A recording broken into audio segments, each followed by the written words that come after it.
Hi all, good evening.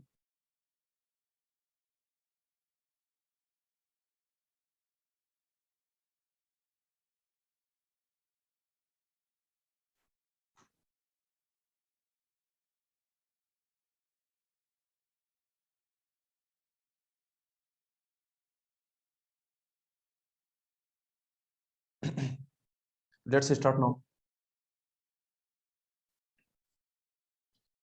So this is the lecture 2 of graph theory. In the last class, we have seen what is graph theory, why we study graph theory, what is the importance. Okay, and then we have seen the definition of graph theory. What is a graph?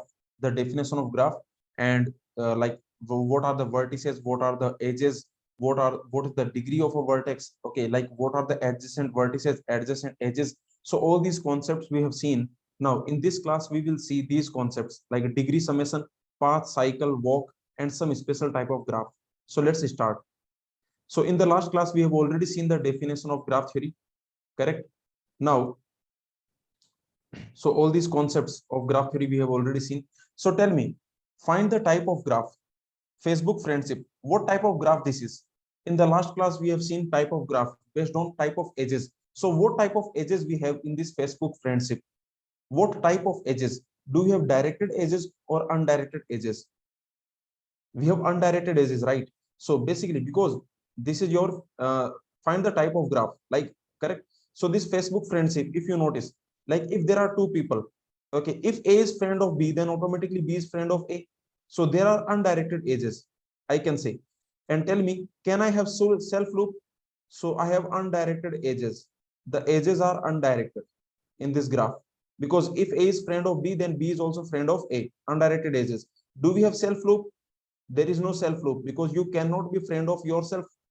Okay, you cannot be friend of yourself, so there are no self loop. And do we have multi edges? Do we have multi edges? Do we have multi edges? Like, is it possible that two friends, like, okay, I can have two friendship between two people? Can I have more than one friendship between two people? No. So there are no multi edges. So this is an undirected graph. There are no self loops, or there are no multi edges. Okay, for example, maybe A is friend of B, maybe C is friend of D, maybe B is friend of E. So like this. So this is your graph, correct? So I can say finally this Facebook friendship, I can say that this Facebook friendship, this is basically a simple graph. This is basically a simple graph. Okay, because this is undirected, there are no self loop, there are no multi edges. So this is a simple graph. Another, Instagram following. Which type of graph this is? Instagram following. Like, for example, you are following someone, then does it mean that person is also following you? You are following someone, you are following Virat Kohli. Okay, is Virat Kohli following you? No, right? Yes or no? Correct. So finally I can say that here we have directed edges.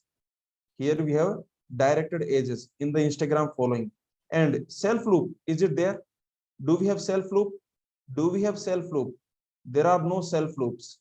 We don't have any self loop, because you cannot follow yourself. You cannot follow yourself, right? And what about multi edges? What about multi edges? There are no multi edges. We don't have any multi edges. For example, you cannot have this type of situation. You cannot follow any person, okay, more than one time. Yes or no? So we have directed edges. There are no self loops. You cannot follow yourself. And there are no multi edges. You cannot follow anyone more than one time. Okay, so this is your graph. So for example, maybe A is following Virat Kohli. Okay, Virat Kohli is not following A. And for example, maybe A is following B, and maybe B is following A. Okay, so like this can happen, correct? Okay, so this type of situation can happen. So finally I can say this Instagram following, if you notice, this is a simple directed graph. This is a simple directed graph. Okay, I can call it digraph. Digraph means short. Okay, this is the short for directed graph. So this is a simple digraph, simple directed graph. Yes or no? Okay, so these are some practical examples I am taking for your understanding. What about Instagram likes? What about the likes on Instagram? What about that? For example, tell me, like, okay, if you are liking someone's picture, does it mean they are liking your picture? If you are liking someone's post, if you are liking someone's post, does it mean they are liking your post? Right? No. Okay, so I can say this Instagram likes, I can say this is the directed edges. In this Instagram likes, I can say there are directed edges. Okay, and self loops are allowed. Now self loops are allowed. So because you can like your own picture, so self loops are allowed. Okay, and yeah, multi edges are not there. Okay, we don't have multi edges. Multi edges we don't have. Multi edges no. Okay, so multi edges no. Okay, because for example, let's assume this is a post. This is a post A. This is a person A, and this is a post. If, for example, this is just like this is a person and this is a post. This is a post. Then you cannot like it like you cannot have it more than one time like, right? Okay, so that's the point. So directed edges, you have self loops are allowed. You can like your own picture, like okay, something like okay. So this is just informal. Remember, this is a practical example, but these are informal examples. In the GATE exam, they will not ask you. Okay, so this is just for your understanding purpose, like which type of graph we have. So in practice, okay, we have many different type of graphs. So anyway, directed edges and self loops allowed. So what this graph, what I will call it? This graph I will simply call it directed multigraph. Okay, this graph, the name is simple directed multigraph, because remember, in a directed multigraph, we have multi edges are also allowed and self loops are also allowed, but we only have this classification. See, we only have this classification, right? Okay, so you don't have to worry. This is the only classification that will suit our requirement. Correct? Yes or no? Because we have directed edges and we have self loops. So this is the only classification that will suit our requirement. So you don't have to worry. Okay. So let's move on. Now, in the last class, I told you that self loop, this is self loop. What is the difference between this self loop and this self loop? What is the difference? In the last class, I told you that this is how we represent in undirected graph. If your graph is undirected, then this is how you will write. In undirected graph, you will write like this. In directed graph, you will write like this. Okay, but actually there is no difference. Actually, there is no difference. So you can think this, you can think as a comma a, and this you can think as a comma a. So you can notice here that we can write this a comma a to denote loop or self loop in undirected graph. But this a comma a is actually same as a comma a. But the point is simple, that for directed graph we write like this, and for undirected graph we write like this. This is the only difference. There is no other difference. Yes or no? There is no other difference. And also you can notice that in general, if nothing is mentioned, if nothing is given, then what should you consider? If a graph is not specified as directed or undirected, it is assumed to be undirected. It is assumed to be undirected. Okay, and if it does not contain any loops, then we will call it loop free. Loop, okay, loop means self loop. Loop means a self loop. If it does not have any self loop, then we will call it loop free. Okay, now let's see this terminology, order and size of a graph. And remember, this is not a standard terminology, because different authors, they define in different way. Okay, but anyway, we are following Grimaldi. So I told you that we will follow in our notes, in our lecture notes, we will follow the book Grimaldi. Okay, that book we follow in ISC, in NPTEL. Okay, that book is mostly followed. Okay, and but for exercise, for practice, for students, okay, they should refer to Kenneth Rosen. Actually, my suggestion is that you only refer to the lecture notes, because in the lecture notes, for every topic we have many screenshots from many different standard resources. So for the same topics, for the same definition, we have 3 or 4 screenshots from different resources. Okay, so you don't have to study any standard book. But if you want to study a book for practice, if you want to solve questions, then you can refer Kenneth Rosen. Okay, so remember, so let me tell you that book. So for concepts, actually, for concepts mostly in class, like what we like in lecture notes, what we do in lecture notes, we follow Grimaldi. For concepts in lecture notes, Mostly we follow this book. There is a book called Grimaldi, but this book is a high level book. Let me tell you, this is not an easy book. This is not low level, like, okay. So this is a high level book. This is referred in ISC, IIT Bombay. Okay, so there this book is referred. And for students, which book should students should refer? So only class notes. Okay, remember, students don't have to refer to any book for concepts. So for concepts, lecture notes are enough. And for practice, if you want some additional practice, okay, then for students, Kenneth Rosen. So this Kenneth Rosen you can refer for practice. Okay, and of course, so this is the idea. Okay, let's move on. So now let's see the definition of order and size of a graph. What is order of a graph? Order of a graph is number of vertices, and size of a graph is number of edges. So I can say, what is order of G?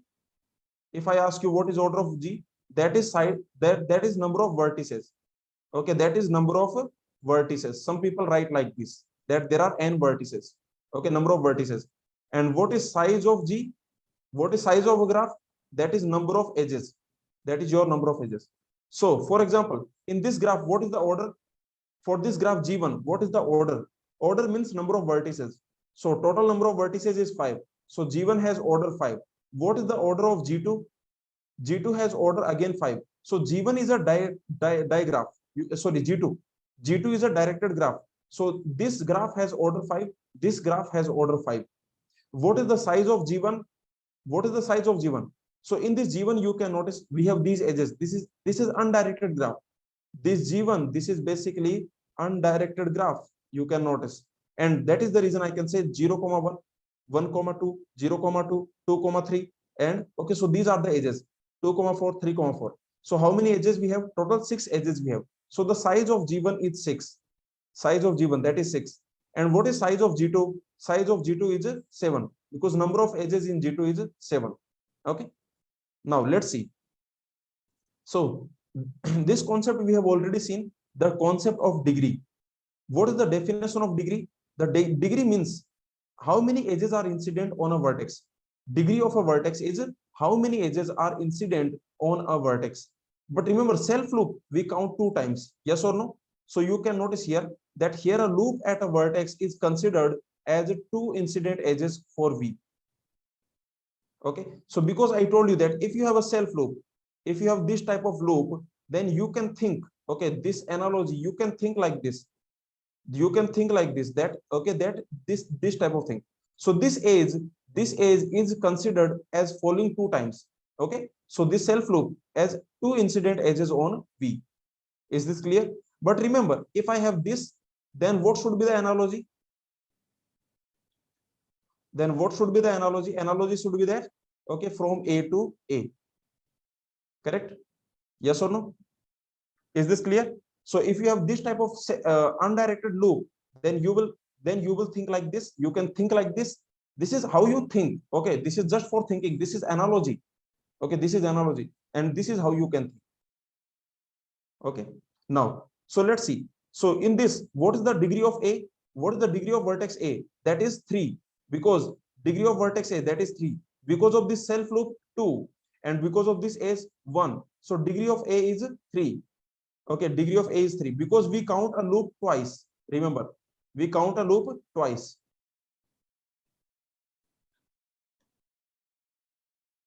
Next, what is the degree of B? That is 2. What is the degree of D? That is 2. Degree of C, that is 4. Degree of F, 2. Degree of G, 2. Degree of H, 1. Degree of E, 0. So degree 1 degree vertex is called pendant vertex.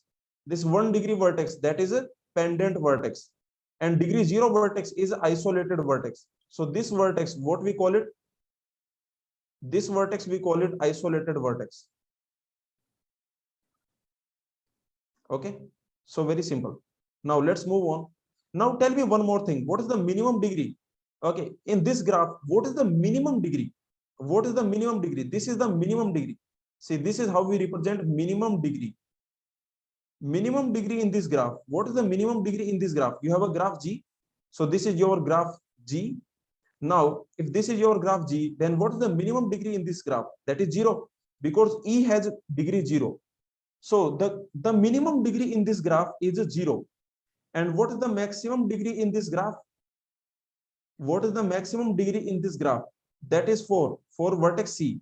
This vertex C has degree 4. So maximum degree is 4. Okay. So this is the idea. Now, one more thing. Remember, this minimum degree we represent by small delta. This minimum degree we represent by small delta, and this maximum degree we represent by capital delta.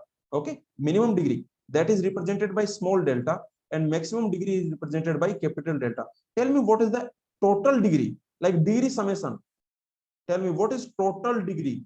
Total degree means degree summation. If you add all the degree, then what will be total degree? What will be total degree? Total degree means summation of all degrees. That means summation of all degrees. If you do the summation of all degree, then what you will get? So you can notice B 1, 2, 3, 4. So 8 plus 4, that is 12. Okay, 13 and 3. So that is 16. Total you will get 16. What is the number of edges? Like what is the size of this graph?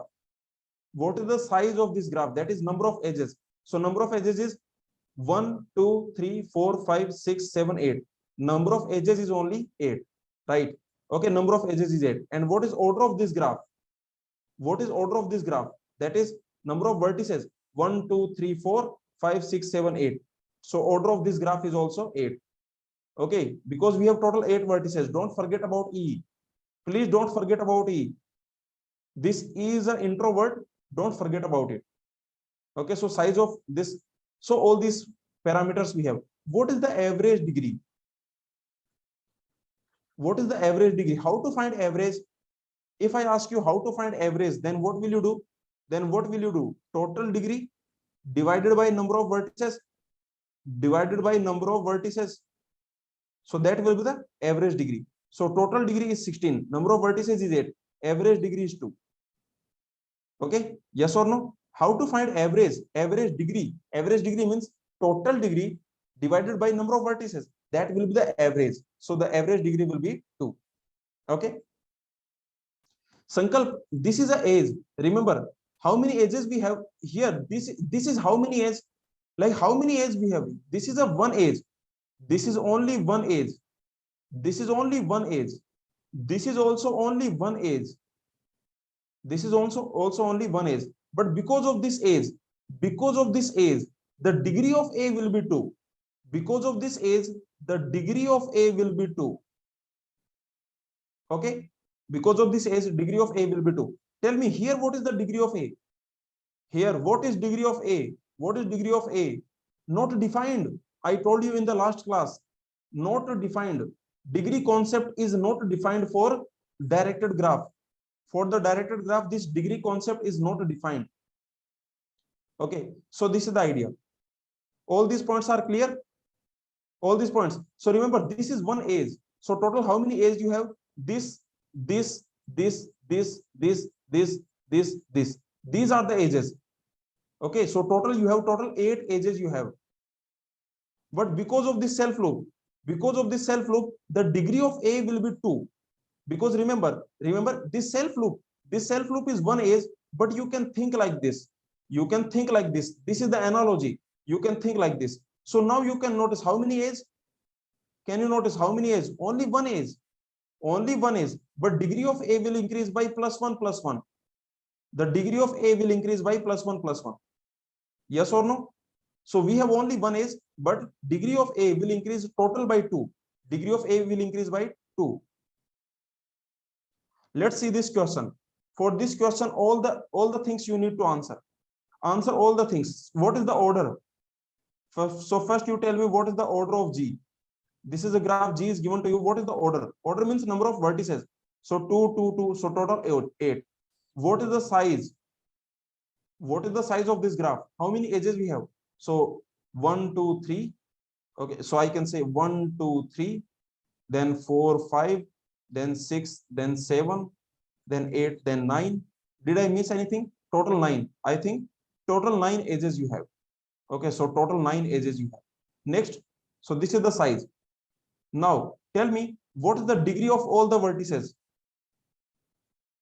The degree of all the vertices A, B, C, degree of all the vertices C, D, A, B, C, D, E, F, G, E, F, G, H.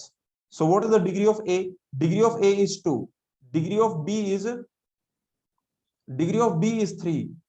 Degree of C, you can notice degree of C is 2 because how many edges are incident on C? So degree of C is 2 because 2 edges are incident on C. Degree of D is 3 because 3 edges are incident on D. Degree of E is 2 because 2 edges are incident on E. Degree of F is 2, so because 2 edges are incident on F. Degree of G is 3 because 3 edges are incident on G. 3 edges are incident on G, and degree of H is 1 because only one edge is incident on. So this is the degree concept. Tell me what is the minimum degree. Tell me what is minimum degree. Small delta means minimum degree. What is the minimum degree in this graph? That is 1 because this is your isolated vertex. Sorry, this is your pendant vertex. This type of vertex we call it pendant. Okay, so very simple. So the minimum degree is actually 1. And what is the maximum degree in this graph? In this complete graph, in this whole graph, the maximum degree is 3. Okay, now you tell me what is the total degree. What is the total degree? Means the summation of all the degrees. Summation of all the degrees for all V, for all V, for all vertices. So what will be the total degree? If you add all of them, then the total degree will be 18. Okay, this is the total degree. Now, another thing, what is average degree? What is average degree of this graph? For this graph, what is the average degree? That is total degree divided by number of vertices. That is total degree divided by number of vertices. So that will be 18 divided by 8. Okay, so that is 2 point.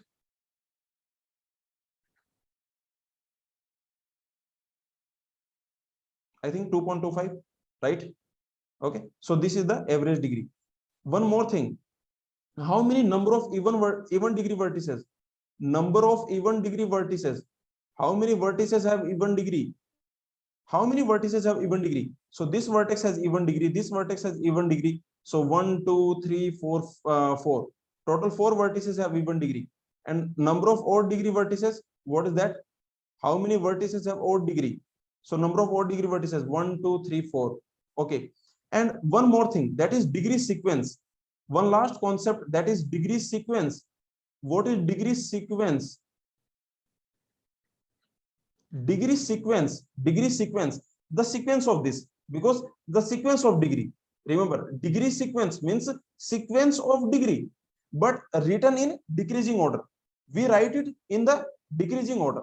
So the degree sequence will be, we write the degrees in the decreasing order. Okay, we will see this in the next video, in the next example. So what is the maximum degree of a graph? The maximum degree means, okay, from all the degrees find the maximum. From all the degrees find maximum. Minimum degree means from all the degrees find minimum. And what is degree sequence? And what is this degree sequence? This degree sequence of a graph of order n, that is an n-term sequence. That is an n-term sequence, usually written in a descending order of vertices degree. Okay, very simple. Correct. So for this graph, what will be the degree sequence? That will be 3, 3, 3, 2, 2, 2, 2, 1. That will be the degree sequence for this graph. But anyway, we will see this here. For this graph, you find everything. Okay, so which I will do only one of them. Only one of them I will do. You do the other. Okay, so which one should I do? Which one should I do? Okay, so the second one. Okay, so this first one, you take this as a homework. This you take as homework. Now let's do the second one. For this second one, we have to find everything. Okay, we have to find everything. So tell me, like, okay, determine the vertex set. The set of vertices, first of all, like set of vertices, what is that? Set of vertices is V1, V2, V3, V4. Sorry, set of vertices. What is set of vertices? So you have V1, you have V2, you have V3, you have V4, you have V5. You have V4 and you have V5. So this is the set of vertices. Then there is something called set of edges. You can find it. What is the set of edges? So tell me, which type of graph is this? This graph B. Which type of graph is this? This is pseudograph. This is a pseudograph. Okay, so this is pseudograph. So in this, what is the set of edges? So the edge set will be like this. Okay, so you have from V1 to V1 you have edge. Next, what you have from V1 to V1 you have edge. Next, you can notice from V1 to V2 you have edge. Next, you between V1 V2, between V1 V2 there is edge. Between V1 V1 there is edge, and you can notice between V2 V5 there are two edges. Between V2 V5 there are two edges. So this is a set or this is a multi-set? This is a multi-set because this is a pseudograph. Because this is a pseudograph, so this set of edges, that is a multi-set. That is not a set, that is a multi-set. Okay, that is a multi-set. Is this clear? So between V2 V5 we have two edges. There are two edges between V2 V5. So like this you can find. Okay, this is the edge set. I just want to tell you that that is a multi-set. This is set of edges because the graph is pseudograph. Okay, so these are the multi edges. If you notice these two between V2 V5, these are the multi edges. These are the self loops. Okay, and this graph A, this is a simple graph. This is a simple graph. What is the order of this graph? For this second graph, okay, so for this B, what is the order? What is the order of this graph? So total 4 vertices, total 5 vertices you have. And what is the isolated vertex? This is your isolated vertex, right? This vertex is isolated. Okay, next, so the order we found. What is the size? How many edges we have? So number of edges, that is 1, 2, 3, okay, and 4, then 5, 6, 7, 8. So total 8 edges we have in this graph. So the size is 8. Size of G, that is 8. And tell me, what is the degree sequence? You just tell me what is the degree sequence. In this, what is the degree sequence? So who has the maximum degree? So this V2, I think this V2 has the maximum degree. So 2 plus, okay, so V2, degree of V2, if you notice, degree of V2, that is 6. Okay, and what is degree of V1? Degree of V1, that is 4. Degree of V1 is 4, because remember, this self loop we count 2 times. Okay, so this, because of this self loop, we get degree of 2. Because of this self loop. So total degree of V1, that will be 4. Degree of V5, 2. Okay, degree of V5, that is 2. And what is degree of V4? That is 0. Degree of V4 is 0. And degree of V3 is 2. Degree of V3, that is 2. So tell me, what is the minimum degree? In this graph, what is the minimum degree? Minimum degree is 0. What is the maximum degree? Maximum degree is 6. What is the average degree? What is the average degree? Or for example, what is total degree? First you find what is total degree. Total degree means summation of all the degrees. That means summation of all the degrees for all the vertices, summation of all the degrees. So the total degree, that will be 16. What is the average degree? That is 16 divided by 5. That is the average degree. What is the degree sequence? What is the degree sequence? Degree sequence will be 6, 4, 2, 2, 0. That is degree sequence. How many vertices of odd degree? How many vertices of odd degree? Number of odd degree vertices. How many vertices have odd degree? Number of odd degree vertices. So number of odd degree vertices, that is 0. There is no odd degree vertices. Okay, so all these concepts we have seen: the minimum degree, maximum degree, total degree, average degree we have seen, the degree sequence we have seen, all the concepts we have seen for this question. Total degree you can find, that is 6 plus 4. Okay, so this is, that is, total degree is 14. Okay, so what number of edges? What is the number of edges? 1, 2, 3, 4, 5. 1, 2, 3, 4, 5, 6, 7. I think number of edges is 7. Number of edges is 7, and the total degree will be 14. Okay, and average degree will be 14 divided by 5. Okay, now this is correct. Now it is correct. Okay, So anyway, so you can do the another question. This another question you can do, this second one.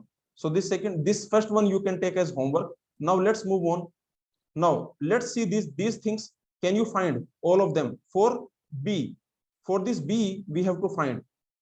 So tell me, find all the edges that are incident on V1. So which edges are incident on V1? On V1, these are the edges incident. E1 is incident, E2 is incident, and E7 is incident. These are the edges incident on V1. What are the vertices that are adjacent to V2? V2, which vertices are adjacent?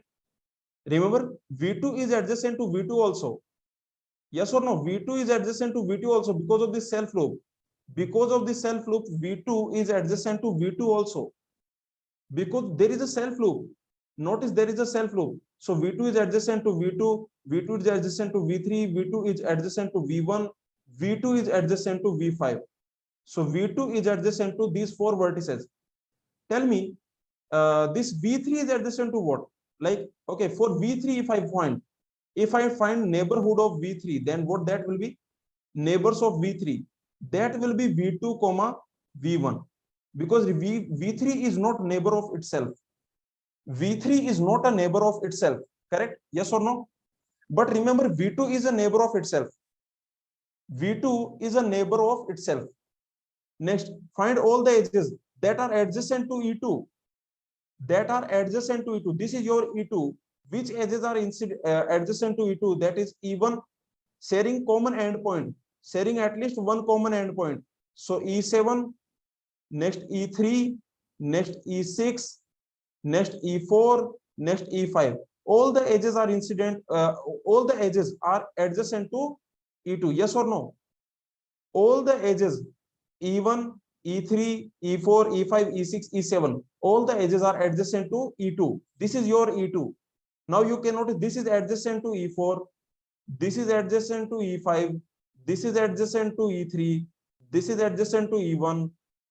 Correct? This is adjacent to E6. So, okay. Next, find all the loops, means self loop. There are two loops. We have total two loops. There is one loop that is V1 to V1. There is one loop, and another loop is from V2 to V2. Another loop that is V2 to V2. Okay, so we have two self loops. Find all the parallel edges. These are the parallel edges.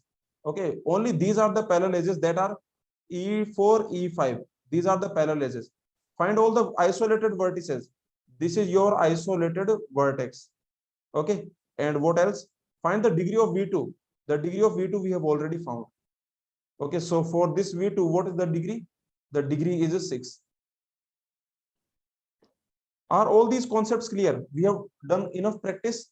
All these concepts, these are basic concepts, fundamental concepts. Degree, adjacent edges, adjacent vertices, minimum degree, maximum degree, okay, total degree, and like your degree sequence, okay, number of even degree vertices, number of odd degree vertices, all the basic concepts, isolated vertex, pendant vertex, everything we have seen. Okay, now let's come back to something called degree summation. So tell me, what is the degree summation? Degree summation means total degree. Degree summation means total degree. So tell me, what is the sum of the degrees of all the vertices? Means total degree in this network. What is that? In this network, what is the total degree? So for this degree is 1. For this degree is 5. For this degree is 4. For this vertex degree is 4 because there are 4 edges incident on this vertex. Okay, the degree of this vertex is 4 because there are 4 edges incident on this vertex. For this vertex degree is 3. Okay, for this vertex degree is 2. For this vertex degree is 3. For this vertex degree is 3. So what is the total degree? The total degree you can calculate, that is 9, 10. Okay, that is 16. So the total degree will be 16. Okay, so this is the concept of total degree. Total degree means degree summation. Now few interesting concepts. See, degree, this total degree is fine. We know what is total degree. Total degree, what is that? Total degree means degree summation. Another name is degree summation. And what is that? That is summation of degree of all the vertices. That is summation of degree of all the vertices for all vertices in our set of vertices. For all vertices in our set of vertices. So this is the degree summation, means summation of all the degrees. What is the average degree? If you want to find what is the average degree, what is the average degree? That will be total degree. That will be total degree divided by order of graph, means number of vertices. Okay, yes or no? This will be your average degree. Now, few things I want to know. Tell me, what can you say about this average degree? This average degree, this average, actually this average, can I say this average is always greater than the minimum? Can I say this is always greater than or equal to minimum? Is it true? Is it true? Average is always greater than or equal to minimum, and average is also always less than or equal to maximum. This is the point. So the same thing will happen. So the average degree, if you notice, the average degree, that is always less than equal to the maximum degree, and average degree will be less than equal to, will be greater than equal to minimum degree. This is your maximum degree. This is the maximum degree, and this is your minimum degree. Okay, so this is the point. One more thing I want to know. For example, let's assume that there are n vertices. Okay, what I'm saying, that this is your graph. Let's assume you have a graph with n vertices.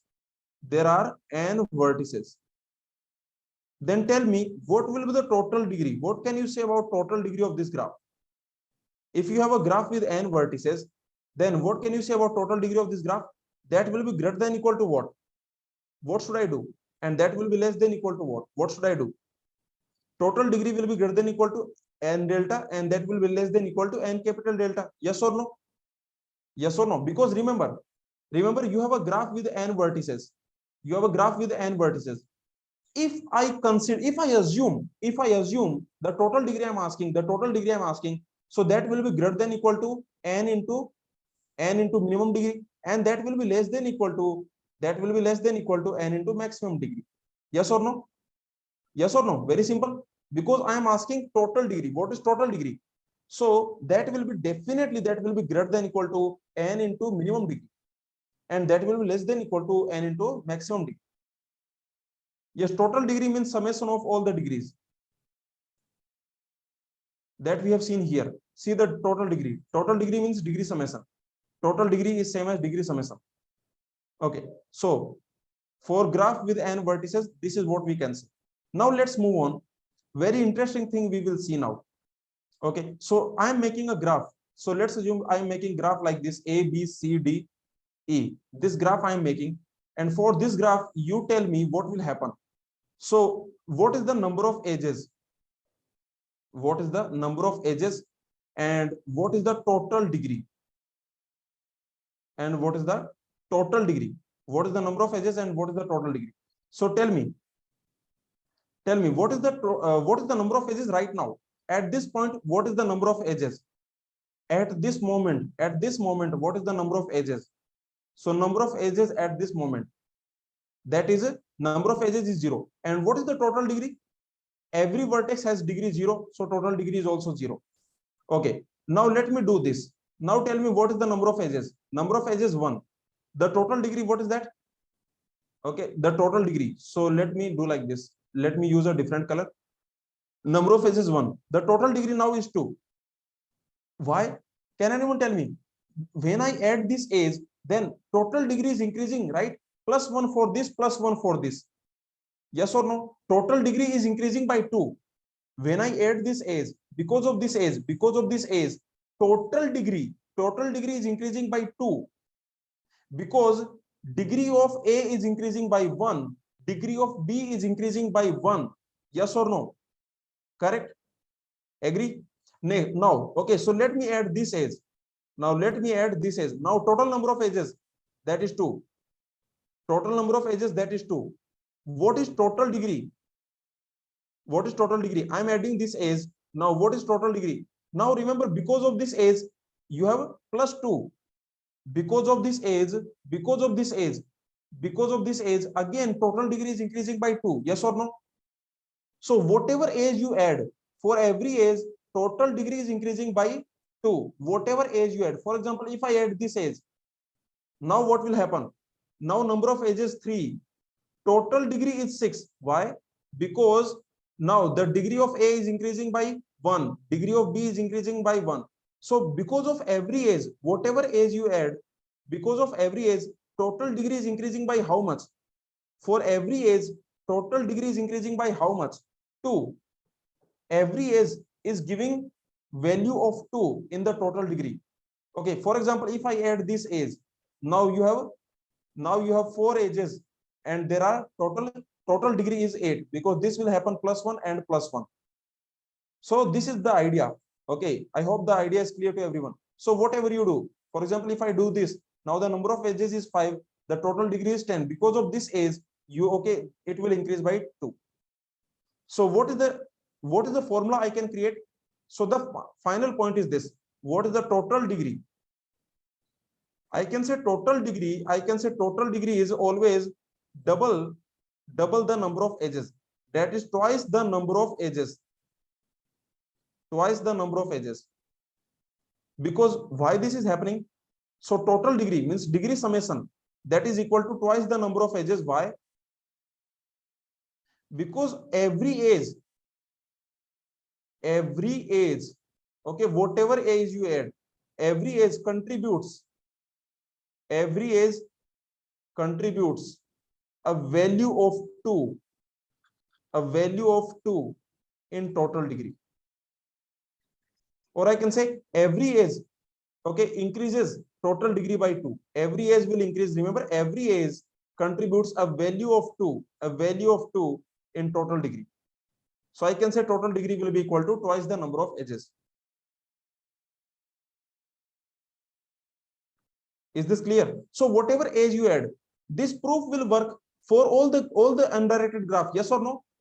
This proof will work for all the undirected graph. Simple graph, pseudograph, multigraph, whatever graph you take, this proof will work. Yes or no? That is the reason I have taken this. I have taken self loop. I have taken multi edges. I have taken simple edges. I have taken all the type of edges. So finally, I can say every edge contributes a value of 2 in total degree. So the total degree means the degree summation. That is equal to twice the number of edges. Okay, is this clear to everyone? This is also known as handshaking theorem. Some people call it handshaking theorem. Why it is handshaking theorem? See, why people call it handshaking theorem? What is the reason people call it handshaking theorem? Okay, for example, let's assume there is a room. Okay, let's assume these are the people. A, B, C, D. Okay, now I want to know how many. Just see. Okay, these are the number of people. Now, so let me take like this: A, B, C, D. So these are the people. A, B, C, D. Okay, these are the 4 people. Now tell me, I want to ask you, number of handshakes. How many handshakes are happening? Number of handshakes. How many handshakes are happening? And total, how many handshakes have happened? Okay, like see, number of handshake, and I am asking total degree. Total degree means like I can say total degree. That means summation of handshakes of every person. Handshakes of every person. Summation of every person. Wherefore all person P. Are you getting what I am saying? Okay, what I'm saying that, see, for example, if they do the handshake, then what will happen? If they do the handshake, then number of handshake is 1. In this situation, number of handshake is 1. But if you notice, A has done 1 handshake, B has done 1 handshake. So the total degree means basically this, like summation of handshake. If you notice, the summation of handshake of all the people, that is increasing by 2. Yes or no? So for example, if this handshake with this, then there are 2 handshake. Total handshake is 2. But you can notice that this number of handshake for C will increase by 1. Number of handshake for B will increase by 1. So the same idea is happening here. So the same idea, yes or no? That is the reason people call it handshake theorem. This is the reason. Okay. So anyway, this is the handshake theorem. This is very important, that if you have any directed graph, if you have any undirected graph, in any undirected graph, the degree summation, that is equal to twice the number of edges. This will apply whether multi-edges self loops. Okay, whether you have multi-edges self loop, it will apply, because every edge, okay, we are counting 2 times. Because of every edge, you are getting double value in the total degree. Tell me the answer for this question. How many edges are there in a graph with 10 vertices, each of degree 6? So total, how many edges you have? There are 10 vertices, each have degree 6.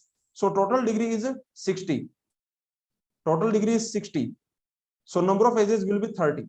Okay, total degree is 60. So I can say total degree will be 60. So twice the number of edges, that will be 60. And hence I can say number of edges will be 30.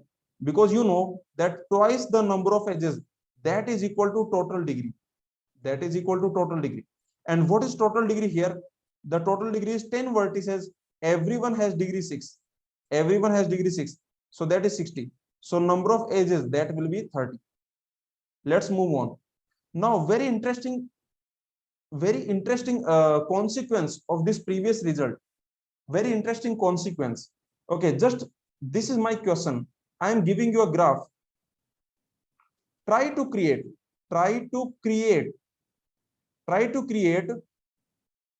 odd number of odd degree vertices. Try to create odd number of odd degree vertices. Are you getting my question? Try to create odd number of odd degree vertices. Okay, so try your best. Can you create odd number of odd degree vertices? Can you create this? This is your task. You have to create odd number of odd degree vertices. So let's try to create. For example, if you have these vertices A, B, C, D, E. Now let's try to create. Right now, did we succeed? Did we succeed? Number of odd degree vertices. Number of odd degree vertices. Did we succeed right now? Did we succeed? Do we have any odd degree vertex? There is no odd degree vertex. So what is the number of odd degree vertices? What is the number of odd degree vertices? So number of odd degree vertices is 0. Number of odd degree vertices is 0, because everyone has degree 0, 0, 0. So this has degree 0, and this is even degree. So right now, even degree vertices are how many? Even degree vertices are how many? 5. Total even degree vertices, we have 5. Okay. Now let's try to create. Our task is to try to create. So let's try to create. Did we succeed? Did we succeed? No. Still this has degree 2. It has degree 2. It has degree 2. So we did not succeed. Still we have, there is no odd degree vertex. Did we succeed now? How many odd degree vertices you have? Now how many odd degree vertices you have? 2. So we want odd number of odd degree vertices. Did we succeed? No. We want odd number of odd degree vertices. But now odd degree vertices are 2. Did we succeed? Now we are getting 0. Okay. Did we succeed? Now we are getting 2. Okay. Did we succeed? Now we are getting 4. Yes or no? Are you getting what I am saying? So whatever you do, you cannot succeed. You cannot get odd number of odd degree vertices. Odd number of odd degree vertices you cannot get. Whatever you do, you cannot get. Okay. Yes or no? Odd degree vertices will be always even. Now tell me, can you create even number of, can you create odd number of even degree vertices?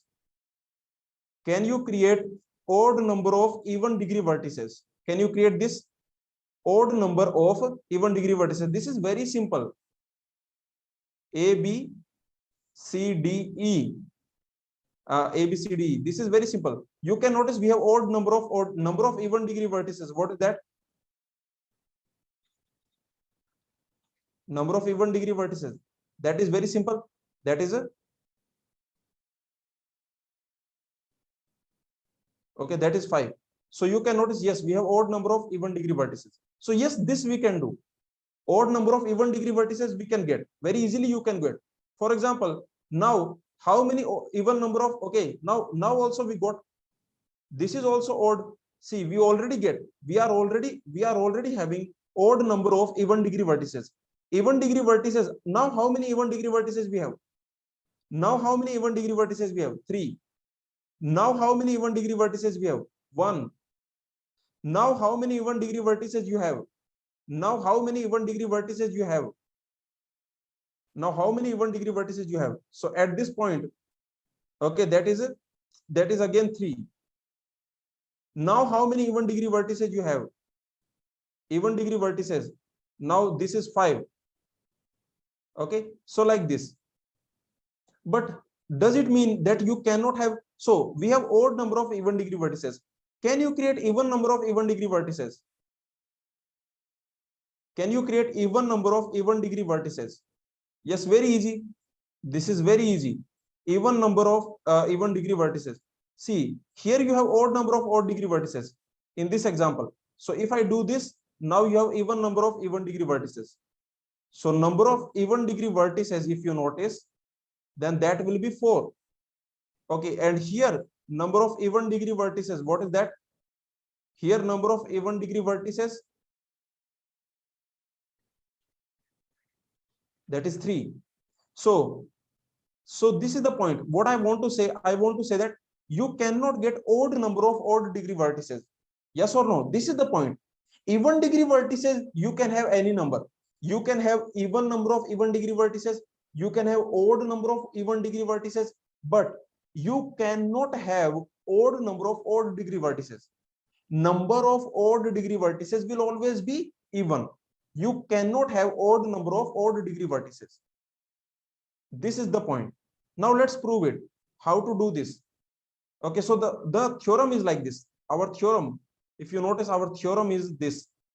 The theorem is that in any graph, whatever graph you take, in any graph, number of odd degree vertices, what that will be? Number of odd degree vertices. Number of odd degree vertices is always even. Number of odd degree vertices is always even. Okay, remember, number of odd degree vertices is always even. And what is the proof? For the proof, you need to understand this. Tell me, what is even plus even? What is even plus even? That is even. Tell me, what is odd plus even?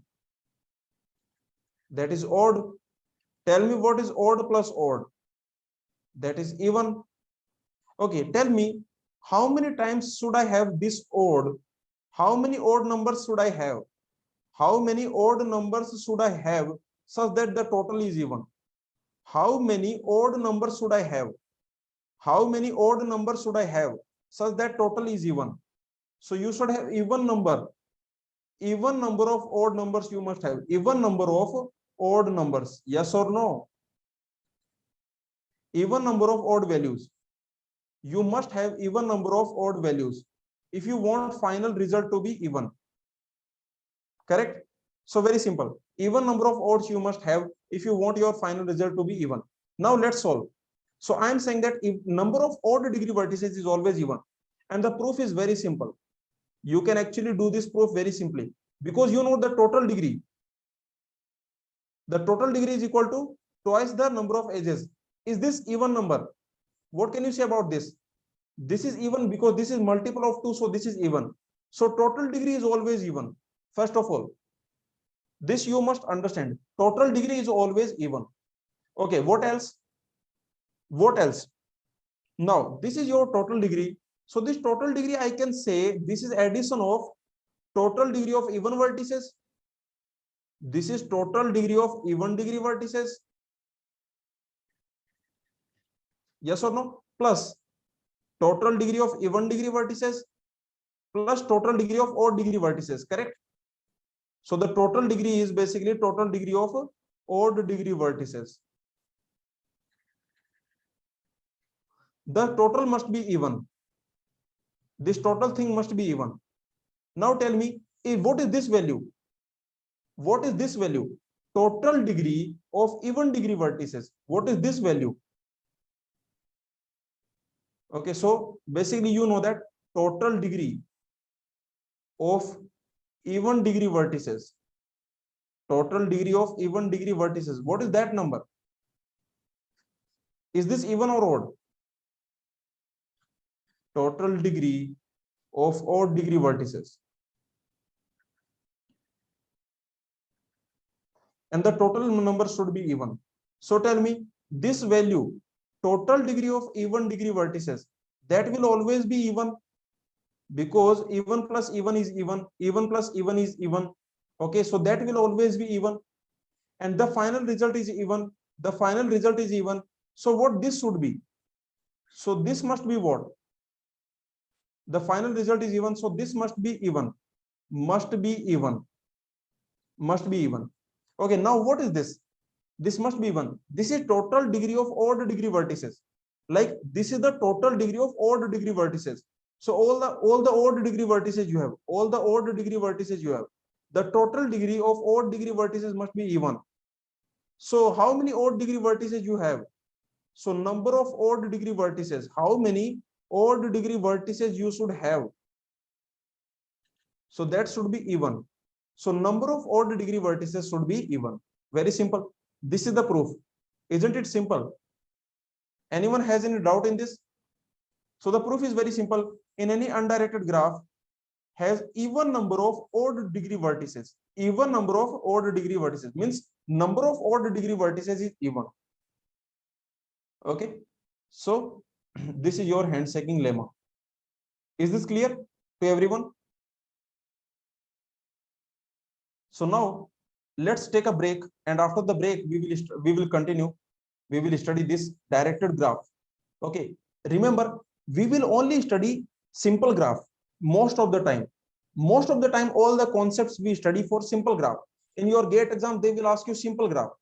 But this directed graph, we will study little bit. Only one section for directed graph, that's it. That's enough. Okay, only this section we will study for the directed graph. Okay, so let's take a break. After the break, we will start. So we will resume at 9:10.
Hi all, welcome back.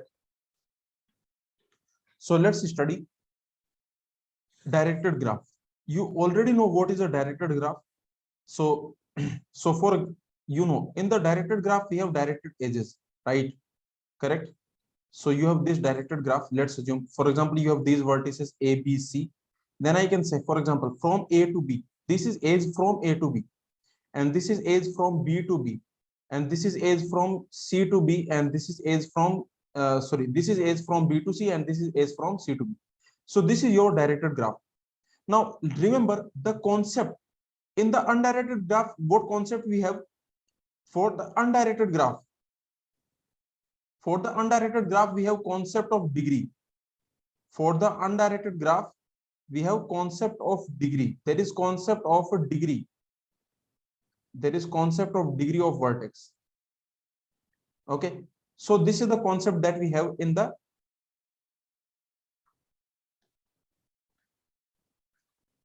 remember. So this concept we only have, this degree concept we only have in undirected graph. Okay. But for the directed graph, what we have, if your graph is directed, then we don't have concept of degree.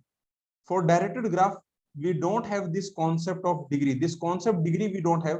We have the concept of in degree and out degree. This concept we have. Okay, so I can ask you, what is in degree of A? What is out degree of? So tell me, what is the in degree of A? So this A plus. Okay, some people actually they write it. For example, you can notice the out degree is denoted by plus and the in degree is denoted by minus. Okay, anyway, so let's see. So this out degree, this is denoted by plus. This is out degree. What A plus means? A plus means what is out degree of A. So can anyone tell me what is out degree of A? Means how many outgoing edges are there? Out degree of A. A plus means out degree of A. Out degree of A. So how many edges are outgoing of A? That is only one. The out degree of A is 1. And what is in degree of A? A minus means in degree of A. So what is in degree of A? That is 0. There is no incoming edge. There is no incoming edge. Okay. So tell me, what is the out degree of B? Like what is the B plus? B plus means out degree. The out degree, that will be, this is the out and this is the out. So out degree will be basically 2. Because remember, this is self loop. This you can think like this. So because of self loop, in degree is also increasing by 1. Yes or no? Can you notice? Because of self loop, in degree is increasing by 1. So I can say this in degree is increasing by 1. And because of self loop, this out degree is also increasing by 1. Yes or no? So B plus means out degree. This B plus, this simply means out degree. So out degree of B, that is 2. And what is in degree of B? What is in degree of B? Incoming. Okay, so this is incoming, and this is incoming. So there are 3 incoming. So the in degree of B is 3. Because remember, every self loop will increase in degree by 1 and out degree by 1. Every self loop will increase in degree by 1, out degree by 1. Okay. Yuvraj, out degree. B plus means out degree. B plus means out degree.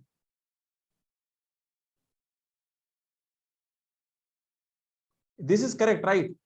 Notes C. A plus means out degree. Yeah. Okay. So for here, yes, here basically the out degree will increase by 1 and the in degree will also increase by 1. Yes. So the out degree will increase by 1 and the in degree will also increase by 1. Yes, correct. Okay. Now let's see. What about C? What about C? What is the in degree of C? What is the incoming of C? Incoming of C is 1. And what is outgoing of C? Outgoing of C is also 1. So incoming of C 1, outgoing of C 1. So this concept is clear. In degree, out degree. So this is the concept of directed graph. In a directed graph, what we have? We have directed edges. This is edge from U to V. So we say that U, okay, remember, in the directed graph, you should also notice, if you have a directed graph, in this directed graph, we cannot say that A comma B are adjacent. For example, okay, this A comma B, I cannot say that A comma B are adjacent. Yes or no? Can I say A comma B are adjacent? If I say A comma B are adjacent, then there is an ambiguity. Yes or no? There is an ambiguity. If I say A comma B are adjacent, then there is an ambiguity. Like we have A's from A to B or we have A's from B to A. We don't know. Yes or no? We don't know. So that is the reason. If you have this edge U comma B, then we will say that U is said to be adjacent to V. Okay, so I can say it means what? Okay, this means A is adjacent to B. A is adjacent to B. A is adjacent to B. Or I can say B is adjacent from B. Or I can say B is adjacent from B. But you cannot say that A comma B are adjacent. This statement we cannot say. Agree? Because there is ambiguity if you say like this. This statement does not make sense. Okay, so I can say A is adjacent to B, and I can say that B is adjacent from A. B is adjacent from A. B is adjacent from A. Correct? So this is the idea. Now let's see. So this is the now initial vertex. This U will be called source vertex and V will be called end vertex. So these are just terminology. We have in degree of a vertex. That is the number of edges which are incoming, and out degree of a vertex means number of edges which are outgoing. Okay. Now, so let's see. Now few interesting things we will see. So again, I'm giving you a graph A, B, C, D, E. This graph I'm giving you, and you tell me what is the number of edges. Tell me what is the number of edges and what is total in degree. What is total in degree and what is total out degree. Remember, total in degree means what do I mean by total in degree? When I say total in degree, what this means?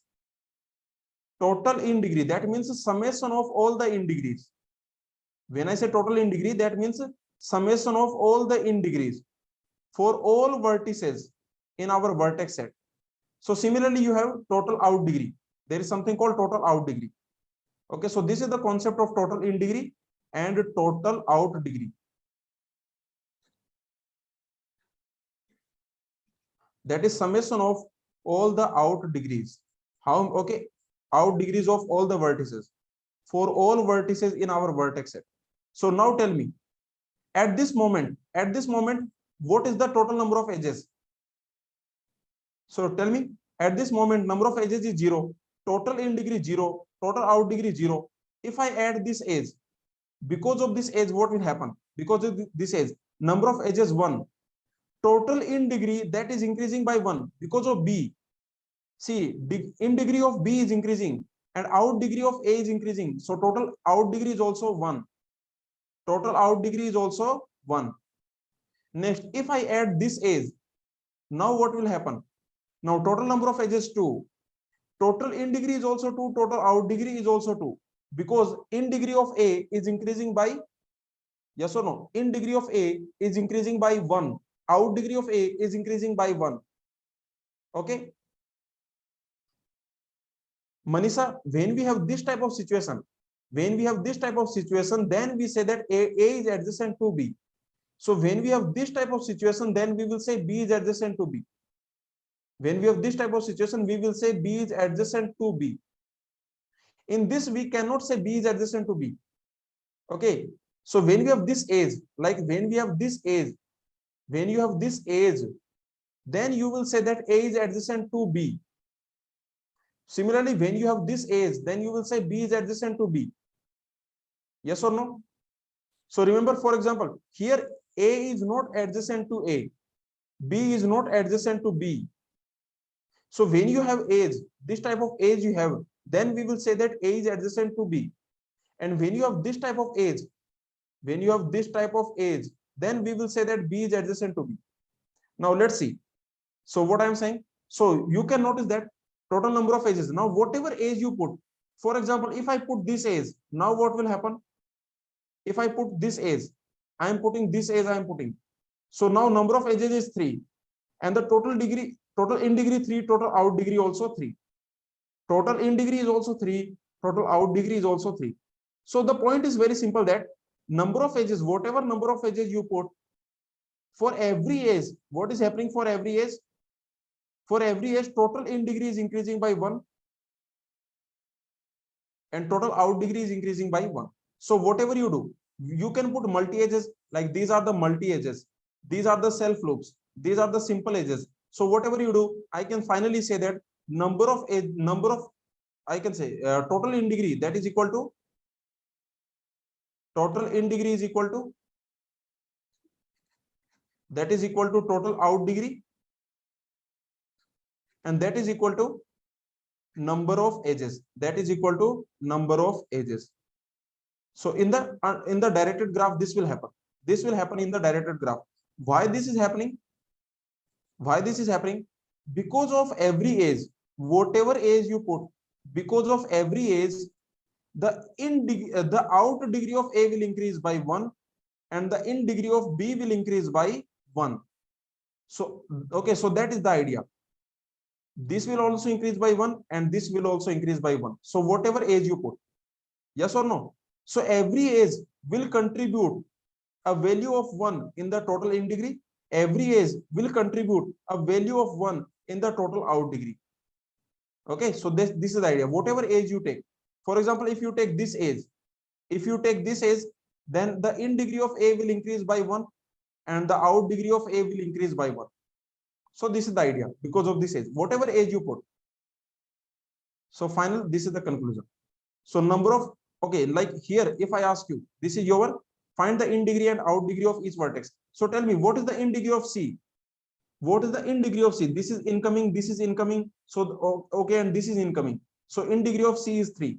You can notice the in degree of C is 3. The out degree of C, what is that? That is 1, 2. Out degree of C is 2. So you can notice out degree of C is 2. And the total number of edges will be equal to total in degree, and total number of edges will be equal to total out degree. So this is the theorem. In any directed graph, in any graph with directed edges, number of edges is equal to total in degree, that is equal to total out degree. Okay, is this clear? Is this clear now? Now back to, now we have seen the directed graph. Now back to simple graphs. Now again we will study only simple graphs. Now strictly we will study simple graphs, strictly. Okay, so all the graphs that we study from now onwards, those will be simple graphs. Every graph that we study from now, every concept that we study from now onwards, that will be simple graph. Simple graph means undirected. Simple graph means they must be undirected. They must be undirected. There should not be any self loop. You should not have any self loop, and there should be no multi edges. So this type of graph we will study from now onwards. Now let's start. So these terms we need to study. Like, what are these terms? Walk, trail, path, cycle, circuit. What is the meaning of these things? But let me tell you, if you study any graph theory book, you will see this line, this statement you will see. Read this. In any graph theory book, you will see this statement. The terminology of graph theory is not standard. These are author dependent. Okay, so remember, reader may find some differences between terms used here in other text. This is the statement given by Grimaldi. I told you that this is the book.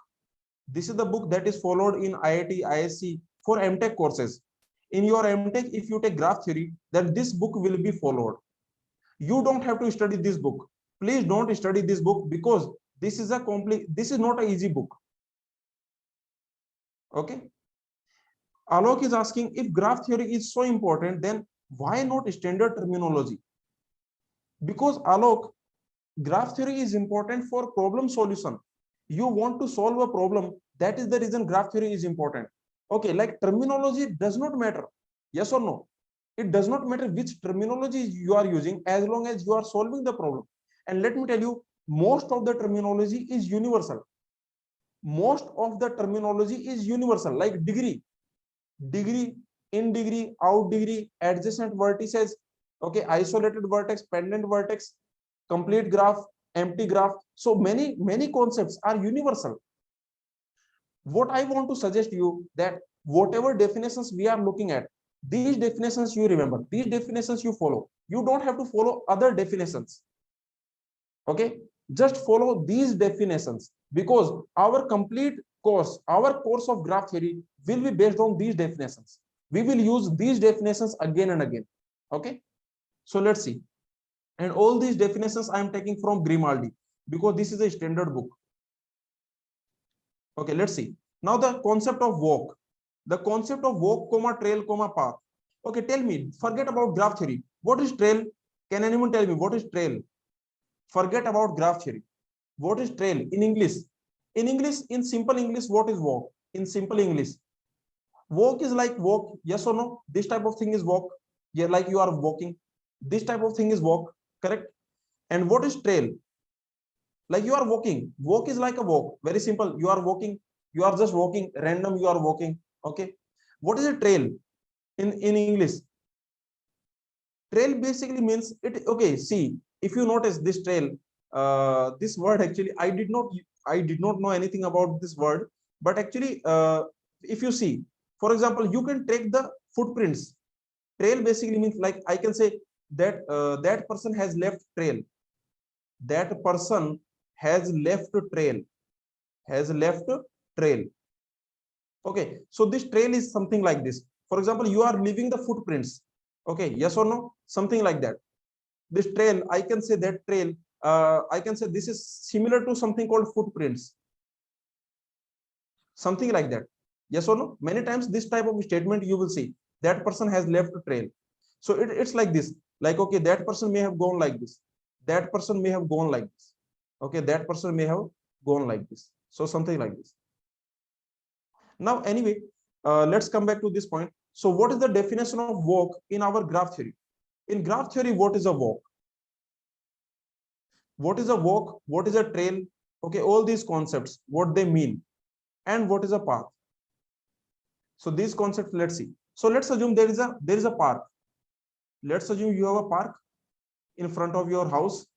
This park you have. Okay, and let's assume these are the points. These are some points. So for example, maybe A, B, C, D, E, F.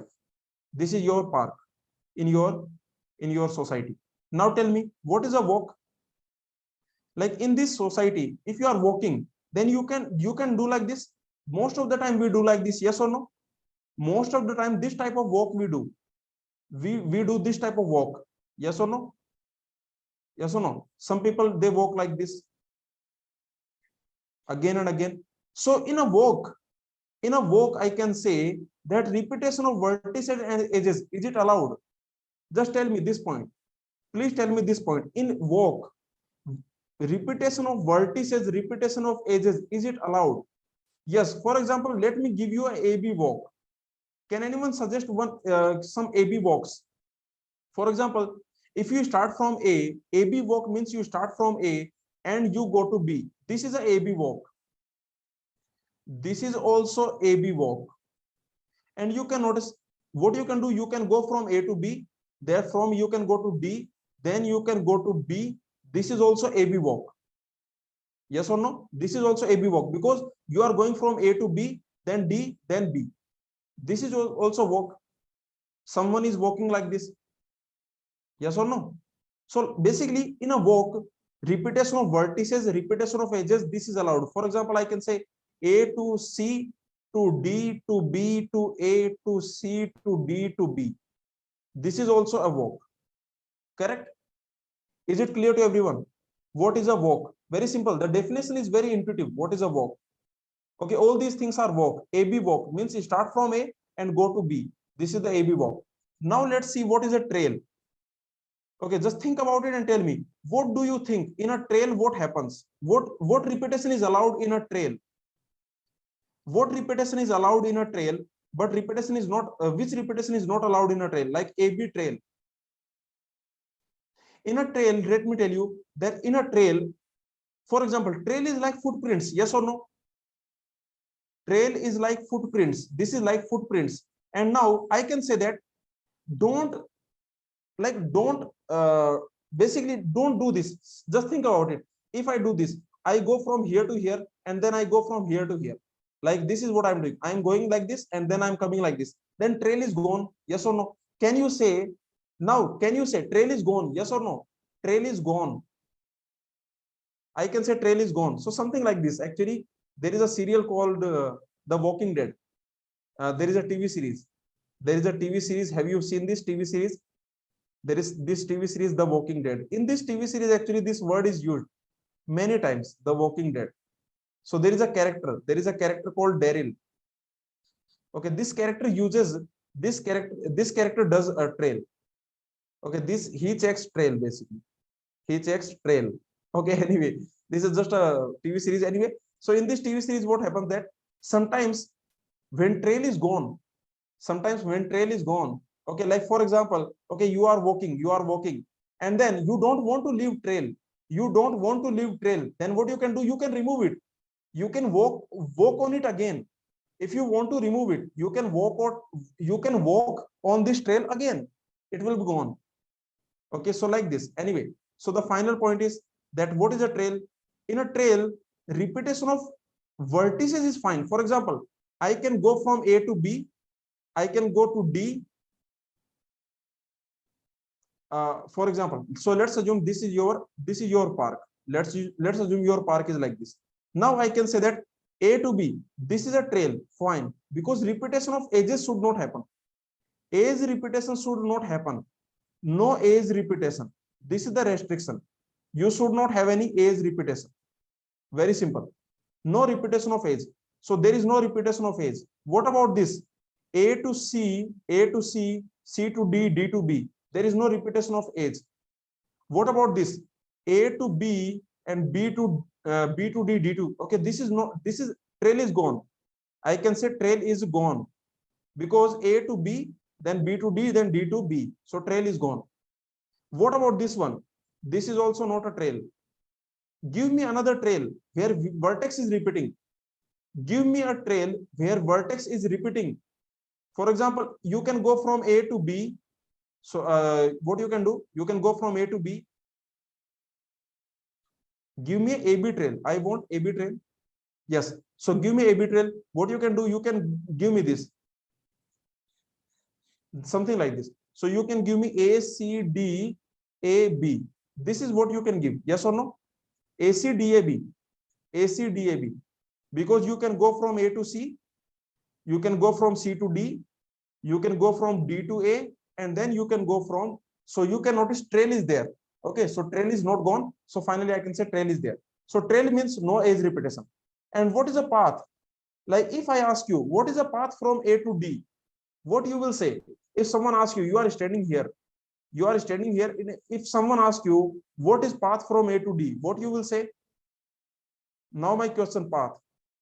Some person comes to you and then the person is asking you, okay, show me the path from A to F.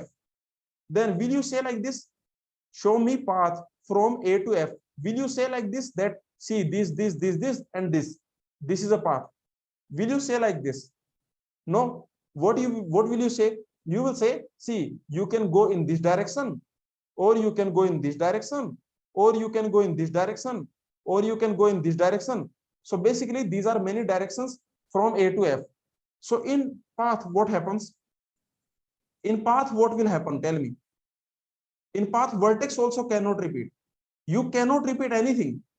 You cannot repeat anything in the path. So I can say nothing repeats. No repetition. Nothing repeats. No repetition. So I can say, for example, AB path. I can say A to B, this is a path. I can say this is also a path. There is no problem. This is not a path. This is not a path because AB is a path. Okay. So this is also not a path. This is also not a path.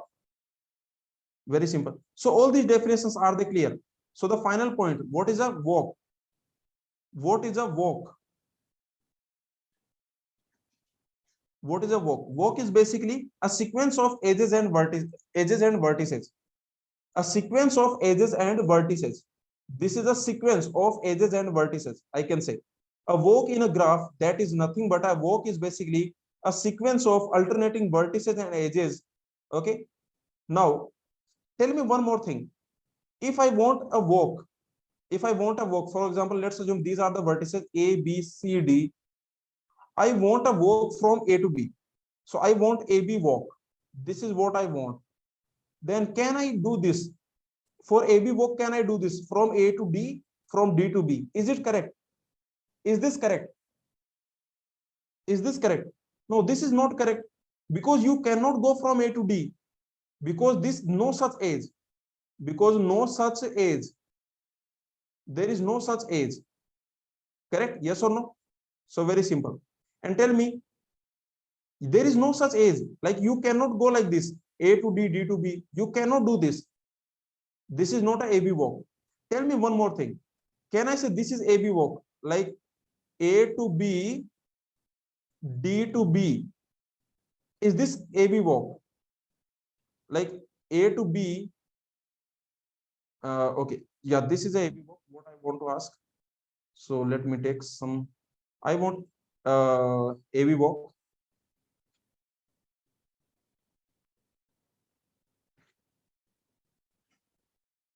Also, this is also not a AB walk. Anyway, you got the idea. Idea is very simple, that what is a walk? That is an alternating sequence of vertices and edges.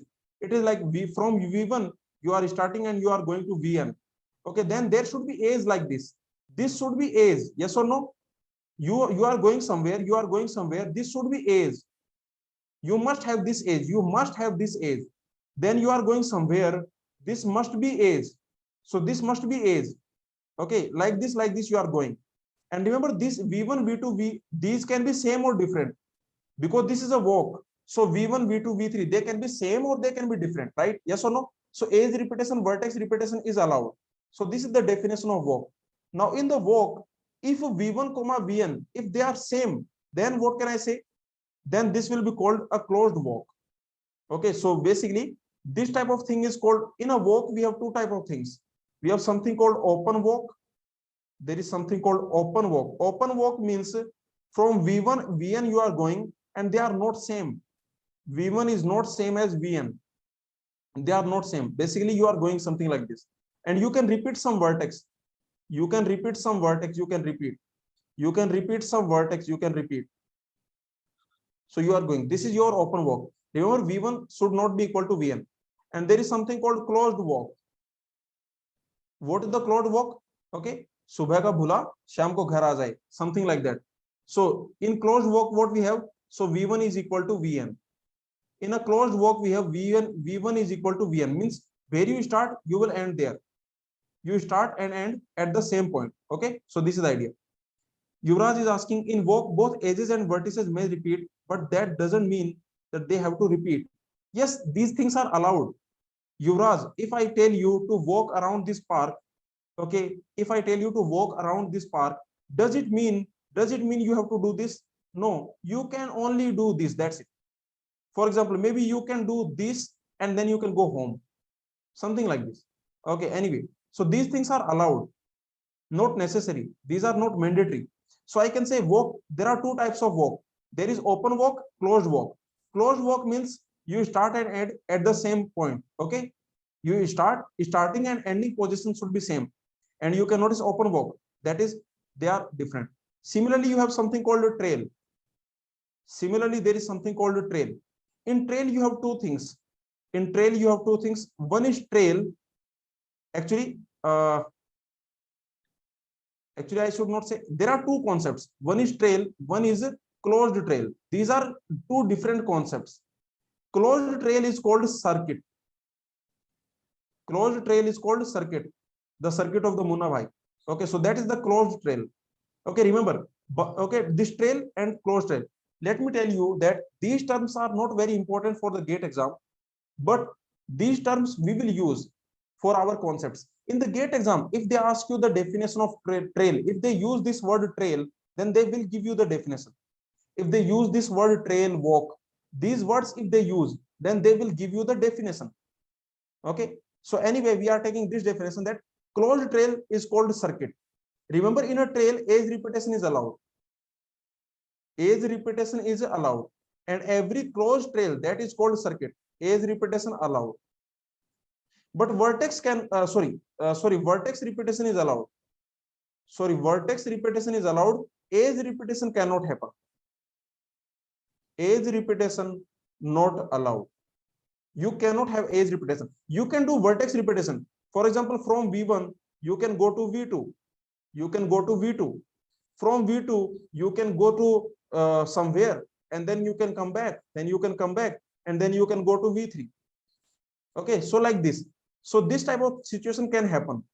Yes or no? So vertex repetition is allowed, but edge repetition is not allowed. This is the definition of trail.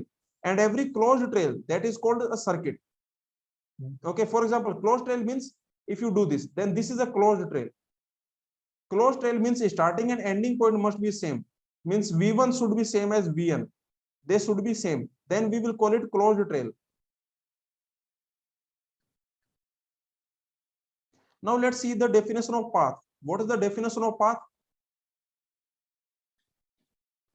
Path is basically very simple thing.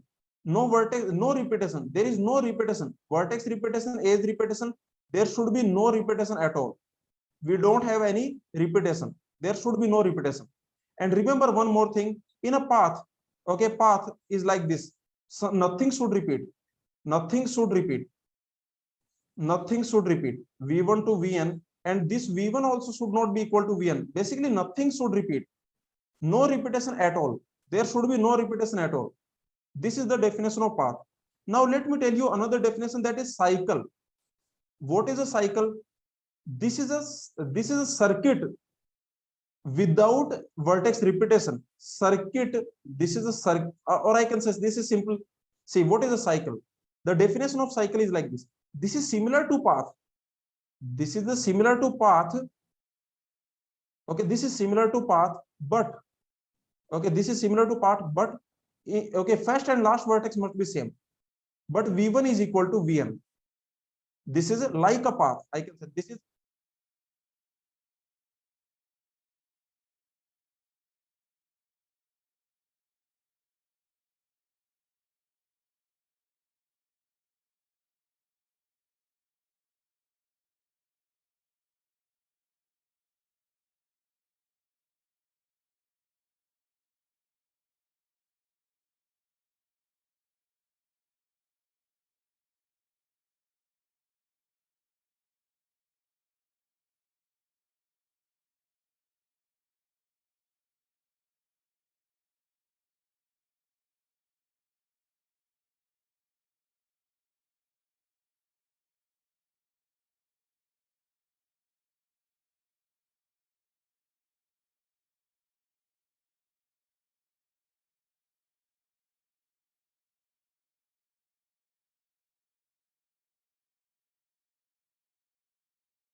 Hi everyone, am I audible?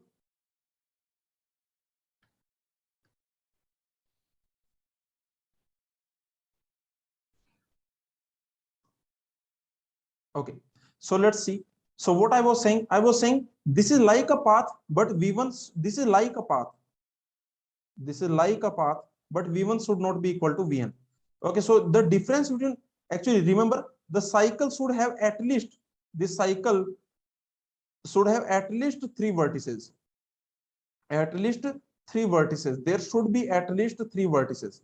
We must have at least three vertices. Okay, so the difference between path and cycle, let me tell you, the difference between path and cycle. The path, in a path, V1 and V2, V1 and Vn, they must be different. V1 and Vn, they must be different unless you only have single vertex. A single vertex is fine. If you have the, like for example, if you have this type of, this is fine, this is fine. Okay, in a cycle, first of all, in a cycle you must have at least three vertices. You must have at least three vertices, because in a cycle you cannot repeat anything. You cannot repeat anything except the first and last vertex. For example, this you can do. Okay, this you can do. You can go from A to B, from B to C, from C to A. This is a cycle. From A to B, from B to C, from C to D, and from D to A. This is a cycle. So in a cycle, you must have three vertices, and V1, Vn, this V1 and Vn, they should be same in a cycle. But in a path, they should be different. This is the difference of path and cycle. Is it clear? So all these definitions, are they clear? For example, what is a walk? What is a walk? Walk in a graph is sequence of alternating vertices and edges. Okay, so you have, and when can I say this is a closed walk? Closed walk means Vn is equal, this first and last vertices are same. When the first and last vertices are same, then we will call it closed walk. And what is a length? What is length of a walk? That is number of edges. Length of a walk is number of edges. No, cycle is not a path. Path is not a cycle. Cycle is not a path. See, path is not a cycle and cycle is not a path. Both are completely different. I am just saying that they are similar to each other. Cycle is not a path. In a path, you cannot have any repetition. Okay, and cycle is like this. This type of thing is called cycle. See, this type of thing is called path. And this type of thing is called cycle. This type of thing is called cycle. Is it clear? Path is not cycle. Cycle is not a path. In a path, you cannot repeat anything. No repetition at all. No repetition at all. And here, this is like a path. This is like a path. I am just saying this is similar to path, but you cannot repeat edges. You cannot repeat anything. Okay, in a cycle, remember, in a cycle, you cannot repeat edges. That is the reason I am saying this is like a path. It is like a path. What I want to say, that cycle is basically, I can say cycle is basically no edge repetition. No edge repetition. And you can notice only first and last vertices same. No vertex repetition except first and last. No vertex repetition except first and last. Is it clear to everyone? Let me know. Only the first and last. So okay, remember, path is like this and cycle is like this. So this is the okay. And what is the length of a walk? The length is number of edges. Length of a walk is number of edges. Now tell me one more thing. If you want to go from A to A, then what is the trivial walk? From A to A, what is the trivial walk? If you want, okay, if you want to have A walk, then what is a trivial walk? Then what is a trivial walk? This is a trivial walk, yes or no? So this is called trivial walk. So trivial walk means walk of length 0. Walk of length 0 is called trivial walk. If you want to go from A to A, then this walk is trivial walk. Means trivial walk means a walk of length 0. And this is non-trivial. Like from A, you go to C, then from C, you go to A, then from A, you go to B, then from B, you go to D, and from D, you go to A. This is a non-trivial walk. This is also a walk, but this is non-trivial. Now, the another definition is, what is a trail? Trail is like a walk with no repeated edges. Edges should not repeat. Path is a walk with no repeated vertices. Vertices should not repeat. Okay, let me tell you one more thing. Tell me, if no vertex repeats, then does it mean no edge also repeats? No vertex repetition. No vertex repetition. Does it imply no edge repetition? Does it imply no edge repetition? Think about it. No vertex repetition. Does it imply no edge repetition? Yes, this is true. Because see, if you are not repeating, if you want to repeat a edge, then what you have to do? Just think about it. If you want to repeat a edge, let's assume this is your A, B, C, D. Okay, let's assume this is the situation. You want to repeat a edge. So you are going from A to B. You are going from B to A. Then if you want to repeat edge, then you have to repeat vertex. If you want to, for example, okay, you are going from A to B, then you are going from B to D, then you are going from D to A. Okay, now if you want to repeat this edge, then you have to repeat these vertices. Yes or no? To repeat this edge, if you want to repeat this edge, then you have to repeat these two vertices. So no vertex repetition implies no edge repetition. If you want to repeat any edge, if you want to repeat this edge, if you want to repeat, then you have to repeat. For example, this is your edge. Now this is your edge AB. If you want to repeat this edge, then again you have to repeat A comma B. This is what I'm saying. Okay, so no vertex repetition implies no edge repetition. But tell me, is this statement true? No edge repetition, does it imply no vertex repetition? This statement is not true. This statement is not true, because you can simply see that A, B, C, D.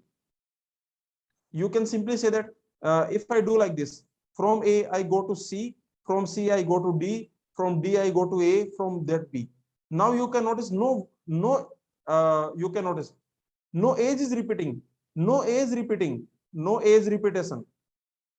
In this situation, you can notice there is no edge repetition, but vertex repeating. But this vertex is repeating. But this vertex is a repeating. Okay, so this is what I'm saying. So finally, I can say the definition of trail. Trail means a walk with no repeated edges. Path is a walk without repeated vertices. Automatically, it means what? So tell me, in a path, you cannot have repeated vertices. It automatically means you cannot have repeated edges also. Because if vertex is not repeating, then edge also cannot repeat. Yes or no? And what is a circuit? Circuit is a closed trail. And what is a trivial circuit?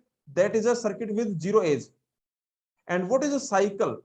Cycle is a non-trivial circuit in which only repeated vertex is first comma last. So the cycle should have at least three vertices.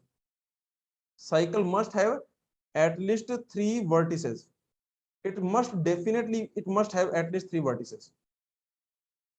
So this is the definition. All these concepts, are they clear? See, this is your circuit. This is the difference of circuit and cycle. This is the difference of circuit and cycle. In circuit, you can repeat vertices. In circuit, you can repeat vertices. You can repeat this vertex. In circuit, you can repeat vertices. Okay. Yes or no? In circuit, you can repeat vertices. You can repeat vertices in the circuit. You cannot repeat edges. So this is your closed trail. And in cycle, what is a cycle? Cycle is cycle is very simple thing. This type of thing is cycle. No repetition, nothing. This type of thing is cycle. Very simple thing. Cycle is a very simple concept. Like this is a cycle of three vertices. This is a cycle of four vertices. This is a cycle of five vertices. This is a cycle of six vertices. So cycle is a very simple thing. No repetition, nothing. Only the first and last can repeat. Only this first and last will repeat. Yes or no? Only the first and last will repeat, nothing else. So this is the definition. All these definitions we have seen. You can take this example. You can just read this. Okay. So I will provide the notes and you can check it. These are some examples. In this graph, these are the walks. These are some of the walks. Okay. And so these concepts you can very easily understand. And remember this point. This is very important point. The term cycle will always imply presence of at least three edges. At least three edges, or I can say at least three vertices. So the term cycle will always imply presence of at least three edges, or I can say three vertices. The same thing. So okay, so this is the conclusion. But remember, what are the important terms? What are the important? These definitions are not important, but the only important definition is, the most important definition is cycle.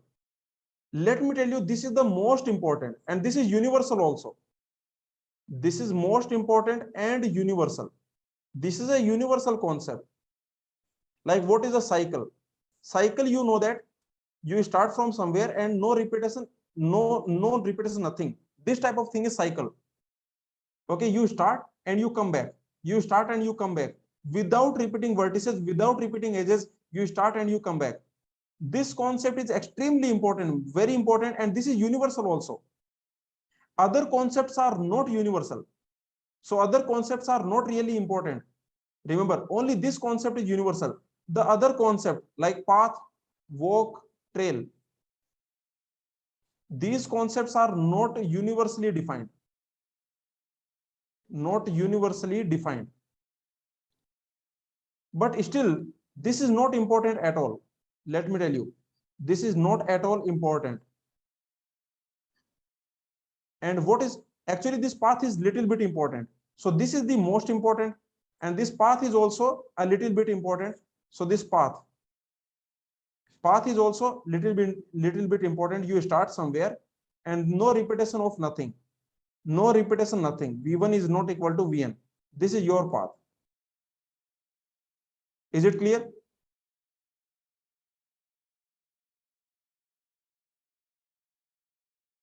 Are Pawan, I am saying that this is a cycle of 3 vertices. I am saying that this is a cycle of 4 vertices. I am saying that this is a cycle of 5 vertices. I am saying that cycle means you start somewhere, you go somewhere, then you go somewhere, then you go somewhere, then you go somewhere, then you go somewhere. For example, this I can draw like this. This structure I can draw like this. For example, this structure I can draw like this.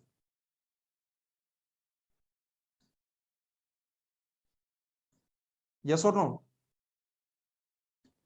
So it does not mean that you have infinite vertices. Single vertex with self loop, is it cycle? Tell me, please. Please tell me. Single vertex with self loop, is it cycle? No, because cycle must have, I told you that cycle must have at least 3 vertices. This is what I am telling you again and again. This cycle is very important. Other things are not important. Walk is not important. Closed walk is not important. Okay, trail is not important. Circuit is not important. But cycle is very important. Cycle should have at least 3 edges, at least 3 vertices. And these are the cycles. Only these are the cycles. For example, this is a cycle of 3 vertices, cycle of 4 vertices, cycle of 5 vertices, like this. So every cycle is like this. You go somewhere, then you go somewhere, then you go somewhere, then you go somewhere, then you go somewhere, and so on. And then finally you come back. This is what your cycle is. In a cycle, you don't have any repetition. And okay, one more important thing I want to tell you, that let's assume that you have this graph. Your graph is A, B, C. Then how many 3 length cycles you have? Tell me how many 3 length cycles you have. How many 3 length cycles you have?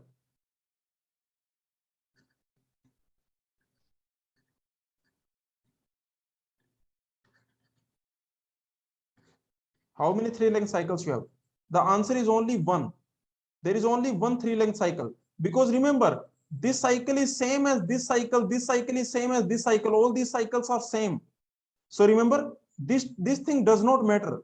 How many 3 length cycles you have? Only one. Only one cycle you have. Because finally your cycle is like this. This is your cycle. This is your cycle. Now you can start and end anywhere you want.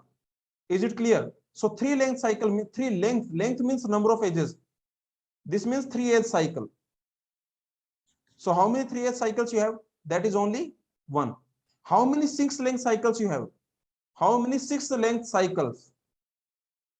How many 6 length cycles? 0. Very good. How many 6 length cycles? There is no cycle of 6 length here. The answer is 0. Because in a cycle, you cannot repeat anything. In a cycle, you cannot repeat anything. So how many 6 length cycles you have? That is 0. Tell me one more thing. Let me tell you. For example, if you have this A, B, C, D, okay. If you notice this, like this walk, you notice A, B, D. This walk is same as this walk. Remember, both of these walk are same. D, B, A. So both these walks are same walks. Remember, is this clear? Both are same walk because see, this is the walk. Basically, it's like ABD. This is the walk. This walk is also ABD, and this walk is also ABD. Both are ABD. Basically, this structure. So whenever you want to find cycle, walk, whenever you want to find these things, you create. Yes or no? In this, how many three-length cycles you have? Tell me how many three-length cycles. So remember, these are same walk. How many three-length cycles we have? A, B, C, D, E. How many three-length cycles?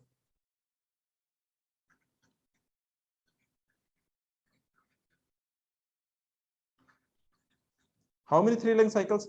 So one three-length cycles you can create like this. Okay, one you can create. One cycle you can create like this. This cycle you can create. One cycle is this. Correct? So one cycle you can create like this. Another cycle you can create like this. So only these are the two cycles. You cannot have anything else. So how many three-length cycles you have? Only two. Only two. There are only two cycles you have. Because you can notice this is a three-length cycle, this is a three-length cycle. So only two three-length cycles you have. And here you notice that this ABD walk is same as BDA walk. And similarly, you can notice that this, for example, this A, B, D, A, okay, A, B, D, A, B. Okay, so this, for example, what I want to say.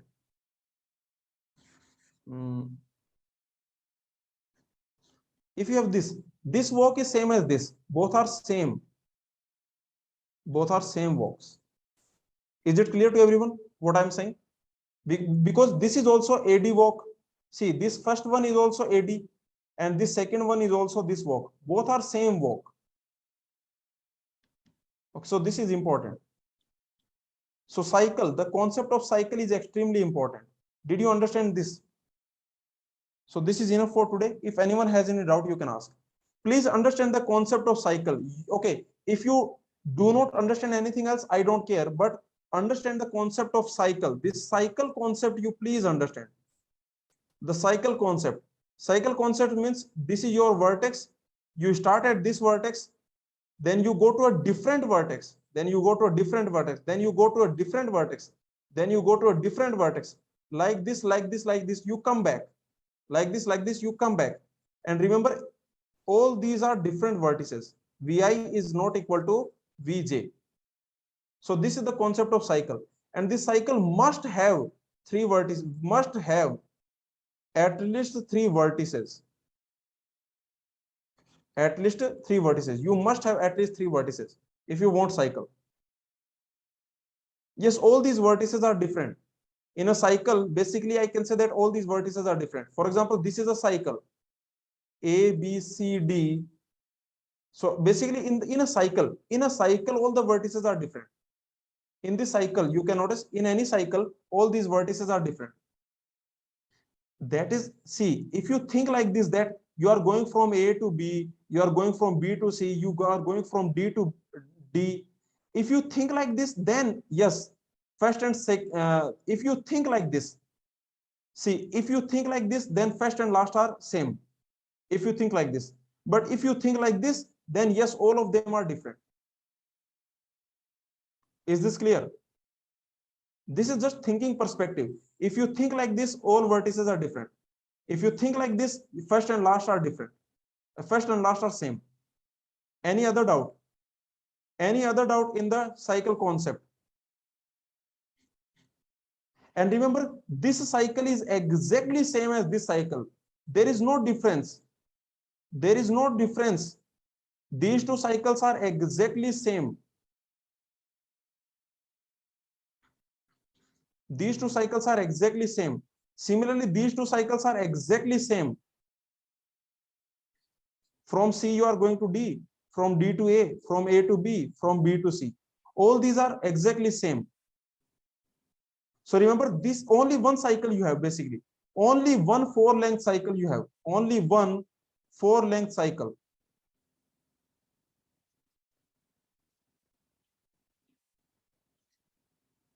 All these concepts, are they clear?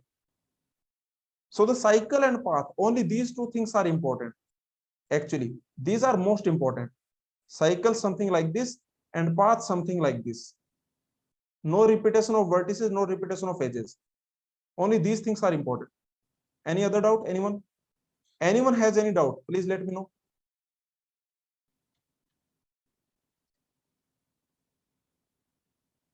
Cycle means closed path. Yes, you can say that.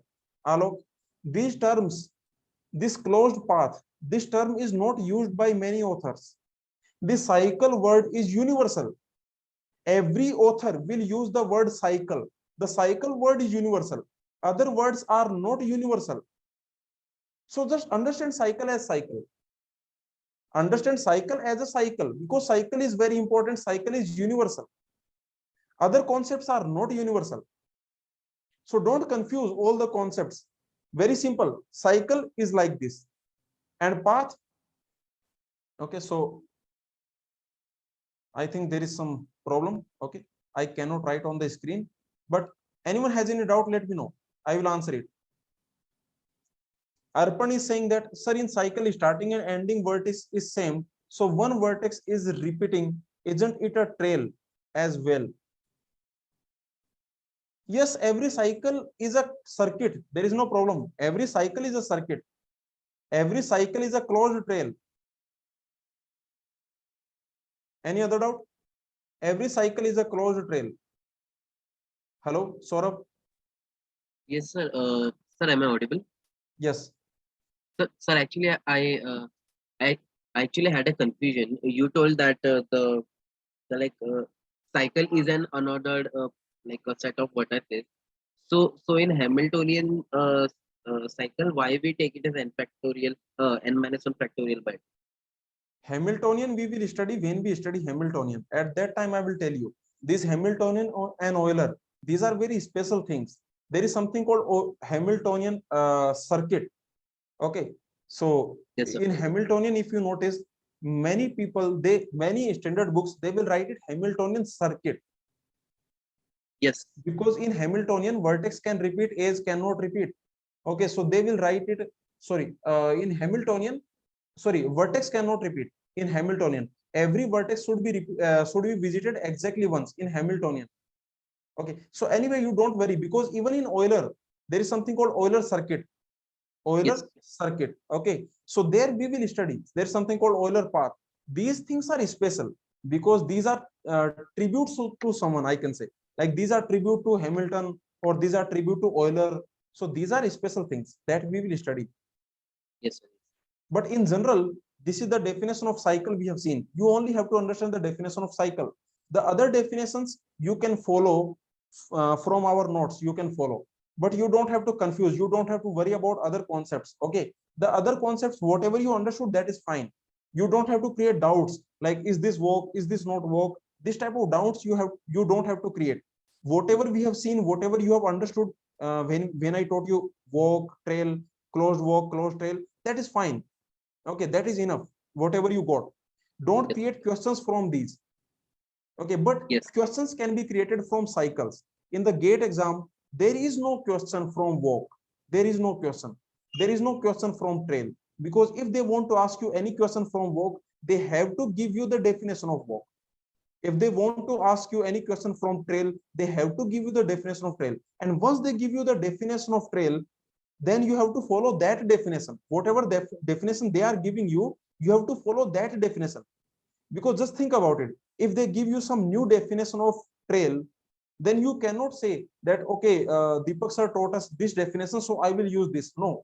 In the GATE exam, whatever definition they give you, you use that definition. What I'm saying is only the cycle and path. These two words are very important to understand. Extremely important to understand. Okay. And only these two words are universal. This cycle is all the people, all the authors, they will use the same definition for cycle. All the authors, same definition for cycle. And for path, almost 99% authors, they will use the same definition for path. Okay. Yes, sir. Any other doubt? No, no, sir. So I think there is some mistake on my screen with my laptop. Anyone has any other doubt? So please ask all your doubts on the group, or you can ask tomorrow. Okay. We will continue tomorrow. Thank you.